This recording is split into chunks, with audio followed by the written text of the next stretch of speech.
Second year biochemistry specialization ရဲ့ BC 2102 part 2မှာတော့ enzyme catalysis ကိုလေ့လာမှာဖြစ်ပါတယ်။သိထားတဲ့အတိုင်းပဲ enzyme တွေက extremely effective biological catalyst တွေဖြစ်ကြတယ်။တကယ်တော့သူတို့တက်ခုနိုင်တဲ့နှုံးကသူ့မပါတဲ့အတိုင်းတာနဲ့ဆိုင်10 to the power 12လောက်တာလွန်နေတာကိုတွေ့နိုင်ပါတယ်။ဆိုတော့ဒီ enzyme တွေရဲ့ဓာတ်ပြုပေးမဲ့နေရာလေးကိုလေ့လာကြည့်အောင်ပါအဲ့ဒီ enzyme တွေမှာဓာတ်ပြုပေးမဲ့နေရာလေးကို active site လို့ခေါ်ပါတယ်ဒီနေရာလေးမှာ pocket လို့မဟုတ် cleft လေးတွေရှိနေတယ်အဲ့ဒီနေရာလေးတွေကသတ်မှတ်ထားတဲ့တီးခြား substrate လေးတွေကိုဝင်ရောက်ပြီးတော့ catalytic chemical transformation ဖြစ်တာဒီ pocket or cleft နေရာလေးက 3D structure ရှိပြီးတော့ different amino acids လေးတွေကို contact လုပ်ပါတယ်ဒီ enzyme နဲ့ substrate ကြားက interaction ကလည်းပဲ protein တွေရဲ့လိုပါပဲ hydrophobic interaction electrostatic interaction hydrogen bonds နဲ့ van der Waals interaction တို့နဲ့တာ reaction လုပ်တာမျိုးပါဒါပေမဲ့ဒီ enzyme တွေရဲ့နဲ့ substrate တွေရဲ့ပေါင်းစပ်မှုကရိုးရှင်းစွာဖြစ်လာတာတော့မဟုတ်ပါဘူးဒါကို chapter number 1မှာနားလည်ခဲ့ပြီဖြစ်ပါဒီနေရာမှာ catalytic group ဒီရဲ့ဓာတ်ပြုမှုတိုင်းမှာကြော်ဖြတ်ရတဲ့ transition state တွေ specific interaction တွေ free energy chain တွေဒါမျိုးတွေကလည်းပါဝင်နေတာဖြစ်ပါဒီနေရာမှာ transition state နဲ့ပတ်သက်ပြီးတော့ပြောပြပါမယ်ပုံမှန်ပြထားတဲ့အတိုင်းပဲ transition state ဆိုတာ chemical reaction ဖြစ်နေစဉ်အတွင်းမှာ atom ရဲ့အမြင့်ဆုံး energy state ဖြစ်နေတဲ့နေရာပါအဲဒီကမှတစ်ဆင့် substrate တွေကနေပြီးတော့ လိုချင်တဲ့ product ဖြစ်အောင်ပြောင်းပြရမှာ chemical reaction ပဲဖြစ်ဖြစ် enzyme reaction တွေပဲဖြစ်ဖြစ်ဒီ transition state ကလေးကိုတော့ကြော်ဖြတ်ပေးရမှာဖြစ်ပါတယ်ဒီနေရာမှာ energy ကအမြင့်ဆုံးဖြစ်နေတယ်လို့တချို့သောဓာတ်ဆီးတွေကပြိုကွဲပြီးတော့အသစ်ဖြစ်တဲ့ဓာတ်ဆီးတွေလည်းဖြစ်ပေါ်နေပါတယ်ဒီနေရာမှာဓာတ်ပြုခြင်းအတွက် free energy လိုအပ်နေကြောင်းလည်းတွေ့ရမှာဖြစ်ပါတယ်ဒီနေရာမှာ transition state ကိုကြော်ဖြတ်သွားဖို့ energy လိုပါတယ် free energy ပါအဲ့ free energy ကလည်း equilibrium constant နဲ့တနည်းဆက်ဆက်မှုရှိပါတယ် equilibrium constant ဟာ same rate ဖြစ်နေ reaction ကရှေ့မတိုးဘဲနဲ့ equilibrium ဖြစ်နေပါဒါပြင် activation energy barriers တွေကကြီးနေဒါကိုကြော်ဖြတ်ဖို့ energy များလိုမှာဒါကို enzyme ကကူညီပြီးတော့ short ချပေးပါတယ်ဒီလို transition state နဲ့ reactant တွေကြားက free energy difference ကိုတော့ free energy of activation လို့ခေါ်ပါတယ် 2.4 မှာတော့ catalyst အကြောင်းပါ catalyst နဲ့ပတ်သက်ပြီးတော့သိပြီးနေတဲ့အချက်နှစ်ချက်ကစပါနံပါတ်1ကသူတို့က reaction ကို faster rate ဖြစ်သွားစေတယ်လို့နံပါတ်2ကတော့ဒီ catalyst တွေကို reaction ပြီးမြောက်ပြီးတဲ့နောက်မှာပြန်လည်ပြီးတော့ regenerate လုပ်နိုင်ပါတယ်ဒီပြောဆိုပြန်ပြီးတော့ reuse လုပ်နိုင်ပါတယ် enzyme တွေကလည်း catalyst တွေဖြစ်တယ်ဒါကြောင့်မို့လို့ catalyst တွေလိုပဲပြုမှုမှာဖြစ်တယ်သူတို့ရဲ့ခန့်ကဏ္ဍမှာ substrate တွေရဲ့ bond ကို break လုပ်ခြင်းပါဝင်တယ်လို့ bond တွေကို make လုပ်ခြင်းလည်းပါဝင်ပါတယ် reaction ပြီးမြောက်ပြီးသွားရင်တော့ enzyme တွေကို free နေနဲ့ပြန်ရမှာပါပြီးတော့ new substrate molecule နဲ့ပြန်လည်ပြီးတော့ reaction လုပ်မှာပါ catalyst တွေက reaction rate ကို uncatalyzed reaction တွေထက် faster လုပ်နိုင်တယ်လို့ enzyme တွေကလည်းပဲ activation energy ကို short ချပြီးတော့တနည်းပြောလို့ဆို activation barrier ကို short ချပြီးတော့ reaction rate ကိုပုံမမြန်ဆန်နေမှာတွေ့ရပါတယ်ဒါကိုပုံမှာပြထားပါတယ် enzyme တွေက catalyst ဖြစ်တဲ့ဆိုတော်ညာလည်းအခြားချက်တစ်ခုကတော့ highly selective ဖြစ်တယ်သူကတနည်းပြောလို့ဆိုသတ်မှတ်ထားတဲ့ single substrate နဲ့ပဲသို့မဟုတ်သူနဲ့နီးစပ်တဲ့ substrate တွေနဲ့သာ reaction catalyst လောက်တာမျိုးပါဒါအပြင် enzyme တွေက stereo selective catalyst လည်းဖြစ်ပါတယ်ဒီနေရာမှာ stereo isomer ဆိုတဲ့အကြောင်းကိုတော့အနည်းငယ်သိဖို့လိုပါတယ် stereo isomer ဆိုတာ in space ပါ molecules တွေက value orientation ဖြစ်တယ်ဆိုတာကိုလေ့လာထားမှာအဲ့ဒီကွဲလဲမှုပေါ်မှာပဲ enzyme တွေကရွေးချယ်တက်ပြပါတယ်ဥပမာဒီ sugar ပုံမှာပြထားဒီ glucose နဲ့ glucose ညာဘက်ချမ်းမှာ OH ပုံလေးရှိတာနဲ့ညာဘက်ဘယ်ဘက်ချမ်းမှာ OH လေးရှိတယ်အကယ်၍ဒီ sugar ညာဘက်လဲတဲ့ sugar ကို ဒီ enzyme က catalyze လုပ်ရင် sugar ကို catalyze လုပ်မှာမဟုတ်ဒီလိုပဲ amino acids ကိုလုပ်ရင်ဒီ amino acids ကိုမလုပ်တာမျိုးဒီလိုရွေးချယ်မှုကြောင့် enzyme တွေက specific reaction သာဖြစ်တယ်သို့မဟုတ် specificity ရှိတယ်လို့ဆိုကြတာဖြစ်ပါတယ်ဒါပြင် enzyme တွေက non chiral substrate ကို chiral product ဖြစ်အောင်လည်းပဲပြောင်းပလိုက်နိုင်တတ်တဲ့တတိရှိပါတယ်ပုံမှန်တော့ဒါကိုရှင်းပြထားပါတယ် chiral object နဲ့ achiral object တွေကိုပုံမှန်အလွယ်တကူကြည့်နိုင်တယ် mirror image မှာထပ်ထူမကြတဲ့ object တွေကို chiral object တွေလို့ခေါ်တာပါဒီမှာ 3 point attachment ကိုလည်းပဲရှင်းပြပေးထားပါတယ်ဆိုတော့က substrate တစ်ခုမှာ substrate molecule တစ်ခုမှာ1 2 3 and 4မှာ1 and 4က identical ဖြစ်နေတယ်ဆိုခဲ့အကယ်၍ enzyme site က1ကိုဝင်ခံမယ်2နဲ့3ကတော့ဝင်ပြီးသား1ကိုဝင်ခံမယ်ဆိုနောက်တစ်ချိန်ထပ်ပြုတဲ့အခါမှာလေ1ကိုသာပဲသူကပြုဒါကြောင့်မလို့ enzyme တွေက specificity ရှိတယ်လို့ပြောကြတာ enzyme တွေတချို့က absolute specificity ဖြစ်တယ်ဆိုတာကသူဟာ particular reaction ကိုသာ catalyze လုပ်ကြဒါပေမဲ့လည်းပဲတချို့ enzyme တွေက particular types of chemical bond သို့မဟုတ် functional group မှာသာ specific ဖြစ်တာကိုတွေ့ရတယ်။ဒါကြောင့်ရေပုံအဖြစ် enzyme ရဲ့ specificity ဖြစ်မှုကိုလေးမျိုးခွဲပြောလို့ရပါတယ်။နံပါတ်1က absolute specificity ဖြစ်ခြင်းသို့မဟုတ်အလုံးစုံ specific ဖြစ်တာကိုဆိုလိုတာပါ။ဆိုလိုတာက substrate တစ်မျိုးနဲ့ပဲလုံးမယ် product ကလည်းဒီတစ်မျိုးပဲထွက်။ group specificityသူကြတော့ only one functional group မှာရှိတဲ့ molecule တစ်ခုနဲ့သာတက်ပြမှာဆိုလိုတာက amino group ဆိုရင် amino group ကိုပဲပြုမယ် phosphate group ဆိုရင် phosphate group ကိုပဲပြုမယ်ဒါမျိုးပြောချင်တာနံပါတ်3က linkage specificity enzyme တွေကအခြား molecules တွေနဲ့ action မလုပ်ဖ ೇನೆ တိကျ chemical bond တိုက်အမျိုးအစားတစ်မျိုးတည်းကိုပဲ action လုပ်မှာမျိုးဆိုတာပါနံပါတ်4က stereochemic specificity ပါဆိုတာက only one stereoisomer တစ်မျိုးတည်းကိုပဲလုပ်မှာဖြစ်ပါတယ်ရှေ့မှာဒါကိုပြောပြပြီးဖြစ်ပါတယ် enzyme ရဲ့လှုပ်ဆောင်ချက်နဲ့ပတ်သက်ပြီးရှင်းပြနိုင်တာတော့ enzyme substrate complex theory သို့မဟုတ် Mechelen-Menten theory နဲ့ရှင်းပြနိုင်ပါတယ်ဒီ theory က enzyme တွေကသူ့ရဲ့ substrate ကြားက reaction မှာအဆင့်နှစ်ဆင့်ရှိပါတယ်တစ်ဆင့်က enzyme နဲ့ substrate ဒီတွေ့ကြတဲ့အခါမှာ substrate နဲ့ enzyme တွေသတ်မှတ်ထားတဲ့နေရာမှာထိတွေ့ပြီးတော့ enzyme substrate complex ဖြစ်လာတာအဆင့်နှစ်ကတော့အဲ့ဒီ enzyme substrate complex ကပြိုကွဲသွားပြီးတော့ product နဲ့ free energy ဖြစ်သူပြိုကွဲသွားတာဖြစ်ပါတယ်ဒါကိုအောက်မှာ equation နဲ့ဖော်ပြထားပါတယ် so enzyme နဲ့ substrate ကြားကဖြစ်တဲ့ reaction ကို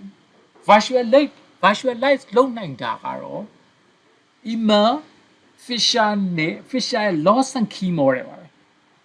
ဒါကို Lawson key သို့မဟုတ် rigid template model လို့လည်းခေါ်ပါတယ်ဒီနေရာမှာတော့မှန်ကန်တဲ့ substrate တစ်ခုဟာ enzyme ရဲ့ active site မှာတွားပြီးတိကျဝင်ရမှာပါဒါမှလည်းမှန်ကန်တဲ့ key မှာတင့်တော်တဲ့ lock မှာဝင်ရောက်ပြီးတော့ဓာတ်ပြုတာမျိုးပါ specific သိဖြစ်ပါတယ်ဘေးမှာပုံနဲ့ပြထားပါတယ် enzyme တစ်ခုကို substrate နှစ်ခုကလာဒီမှာ A နဲ့ B ပေါ့မှန်ကန်တဲ့ substrate ကသာ enzyme မှာတွားပြီးတော့ဝင်ပြီးတော့မှ product တွေဖြစ်ပါမှန်ကန်တဲ့ key နဲ့မှန်ကန်တဲ့ lock တို့ချိတ်ဆက်မှာသာတော့ပွင့်တယ်လို့မှန်ကန်တဲ့ substrate နဲ့ enzyme တို့တွေ့မှာသာ catalyst reaction ဖြစ်ပါအားနဲ့ချက်နေရတော့ catalyst site နဲ့ substrate site ကတွားပြီးတော့ rigid ဖြစ်နေတာပုံမှာတော့ Lawson key model နဲ့ဒီပုံမှာလဲမှန်ကန်တဲ့ substrate နဲ့ မှန်ကန်တဲ့ active site ကိုပေါင်းစည်းပြီး reaction ဖြစ်တာနဲ့အဲ့လိုမဖြစ်ရင် reaction မဖြစ်နိုင်ကြောင်းပြသထားပါတယ်ကနဦးမှာ email fisher ရဲ့ ingufix model နဲ့ enzyme ရဲ့ specificity ကိုပြသခဲ့တော့နောက်ပိုင်းမှာတော့ Daniel Koshland ရဲ့ ingufix model နဲ့ဖော်ပြလာပါတယ်ဒီမှာတော့ substrate တီက enzyme ကိုပေါင်းစပ်ဖို့ချင်းကပ်လာတဲ့အခါမှာသူကဒီ enzyme ကပေါ့နော် substrate ဝင်လာဖို့ရန်အတွက် shape ကိုအနည်းငယ် change လုပ်ပြီးတော့ induce လုပ်တာဖြစ်ပါတယ်ပြုတ်လိုက်တာပေါ့အဲ့ခါမှာ enzyme က substrate ကိုပေါင်းစပ်နိုင်ပြီးတော့ product အဖြစ်ထွက်ပေါ်လာတာကိုပုံမှာပြထားပါဒီပုံမှာ Koshland ရဲ့ ingufix model ကိုရှင်းလင်းအောင်မြင်နိုင်ပါတယ် ingufix model မှာတော့မှန်ကန်တဲ့ substrate တစ်ခုက enzyme ကိုချင်းကပ်လာတဲ့အခါတိကျမှန်ကန်တဲ့တနည်းပြော right position ကိုချင်းကပ်နိုင်ဖို့ enzyme ကအနည်းငယ်များသောပြောင်းလဲမှုကိုစတင်လှုပ်ဆောင်လိုက်ပါတယ်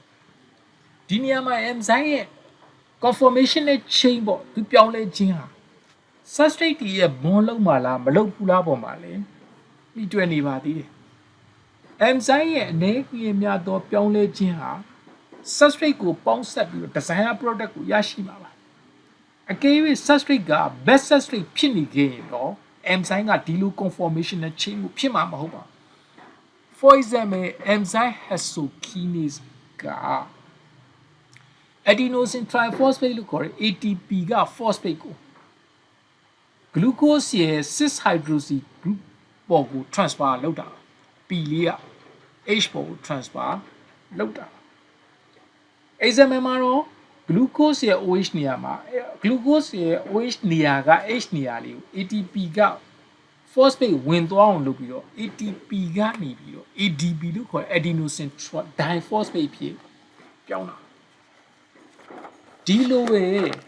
glucose ရဲ့ OH group က water မှာလည်း OH group ရှိနေတယ်လीစင်တူနေဒါဆိုသူ့ကိုလုပ်ကြည့်အောင်ဒါတော့ hexokinase enzyme က ATP ကနေ ADP ကိုပြောင်းလဲတော့ illustrate လုပ်တာ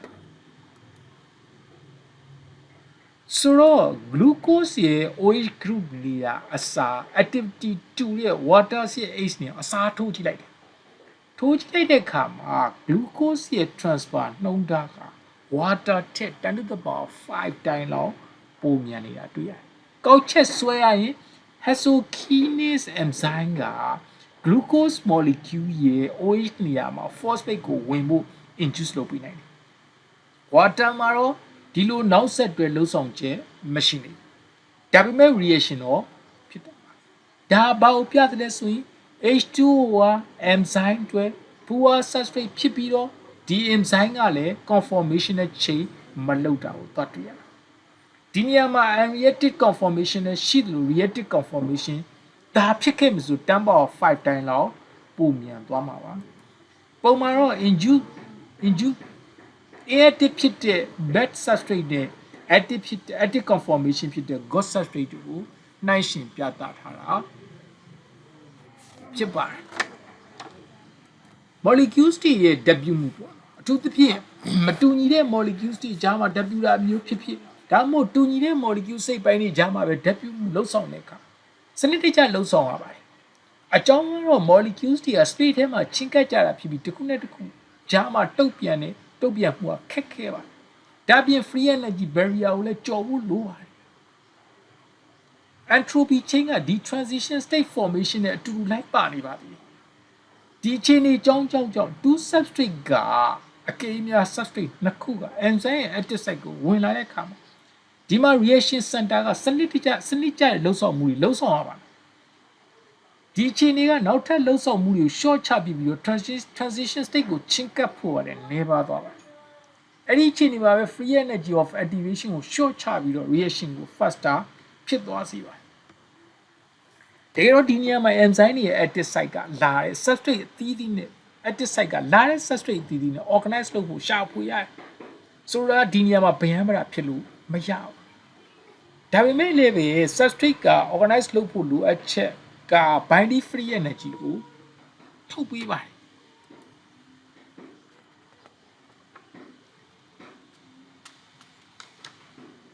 strain and distortion ရဲ့ဆိုလိုရင်းက substrate တစ်ခုက enzyme ရဲ့ active site ကိုပေါင်းစည်းတဲ့အခါ chemical reaction ဖြစ်ဖို့ substrate မှာရှိတဲ့ bond ကို pulling သို့မဟုတ် pushing လုပ်တော့ strain ကပုံပြတ်သွားတာ distortion ဖြစ်သွားတာပုံမှန်ကြည့်မြင်နိုင်ပါတယ် substrate က enzyme ကိုတွေ့တဲ့အခါမှာ sequence of chemical reaction တွေဖြစ်ရတယ်အဲ့ခါမှာ bond တွေပြတ်တောက်ပြဖို့လိုအပ်လိုက်ဆွဲခြင်းသို့မဟုတ်တွန်းခြင်းသို့မဟုတ်လိမ်ပြီးဖြတ်တောက်ခြင်းတွေလုပ်အောင် enzyme တွေက catalytic reaction အတွက် transition state ကိုရောက်ရှိနေတဲ့အခြေအနေသိပြီးတော့ stabilize ဖြစ်နေဒီအခြေအနေမှာတော့ substrate သို့မဟုတ် product တွေမပါတော့ဘူးဆိုတာက enzyme တွေက transition state မှာ reactant နေတဲ့စာရင်ပို့ပြီးတော့ complementary ဖြစ်နေတယ် chemical reaction တစ်ခုအတွက် transition state ရဲ့ structure ဟာအခြားသော reactant သို့မဟုတ် product တွေရဲ့ structure နဲ့နည်းနည်းတော့ခြားနားနေအပြီးသားဖြစ်ပါလေဆိုတာကဒီနေရာမှာ chemical bond တွေ bond angle တွေ bond length တွေ chain ဖြစ်နေတယ် transition state အခြေအနေမှာ chain ဖြစ်နေအခြေအနေကအခြားအခြေအနေနဲ့မတူဒါပေမဲ့ enzyme တွေကတော့ transition state မှာ stabilize ဖြစ်ပြီးတော့ဒီနေရာမှာမှန်ကန်တဲ့ location တွေမှန်ကန်တဲ့ orientation ရှိပြီးတော့ substrate နဲ့ product တွေကတော့ရှိနေမှာမဟုတ်ပါဘူးဒါဆိုရင် enzyme ရဲ့ transition state အခြေအနေကိုဘယ်လိုသိနိုင်မလဲဆိုမေးစရာရှိတာဒီမေကွန်းအတွက် chemical reaction တစ်ကြောင်းကိုပြန်ကြည့်အောင်ပုံမှန်ပြထားတဲ့ alcohol ကို RH ပေါ့ဒီကောင်ကို phosphate ester တစ်ခုစီတော့ oxidation addition reaction လုပ်ကြည့်အောင်ဒီ reaction မှာ phosphate oxygen မှာ negative charge ပေါ်လာသလို chemical reaction ဖြစ်နေတော့မှလည်း bond angle of the phosphate ဒီက chain နေမှာဖြစ်ပါတယ် enzyme ကတော့ hydrogen bond ကို accept လုပ်တာသို့မဟုတ် positive check ကမှန်ကန်တဲ့နေရာမှာရှိနေပြီးတော့ charge တွေနဲ့ interaction လုပ်ဖို့ design လုပ်ထားတာမျိုးပါဒီ interaction ကတော့ substrate က transition state structure မှာရှိတာ favorable ဖြစ်ပြီးတော့ဒီလိုမှမဟုတ်ရင် binary ဖြစ်မှာမဟုတ်ပါ transition state ကို stabilize ဖြစ်ခြင်းကိုနီလန်းနှစ်ခုနဲ့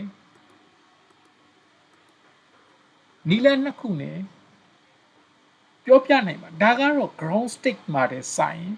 transition state မှာ interaction က stabilize ဖြစ်နေတယ်ဒါကိုပဲဘယ်လိုဆိုနိုင်တယ်လဲဆိုတော့ ground state တဲ့ဆိုင်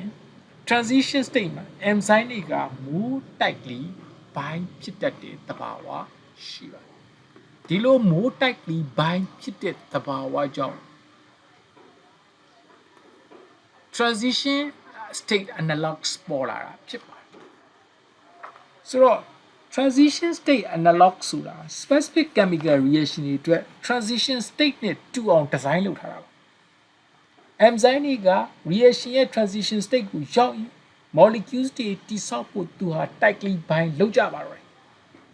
transition state ဆိုတာကတော့မူလတည်ထားတဲ့အတိုင်းပဲ unstable condition ဖြစ်ပါတယ်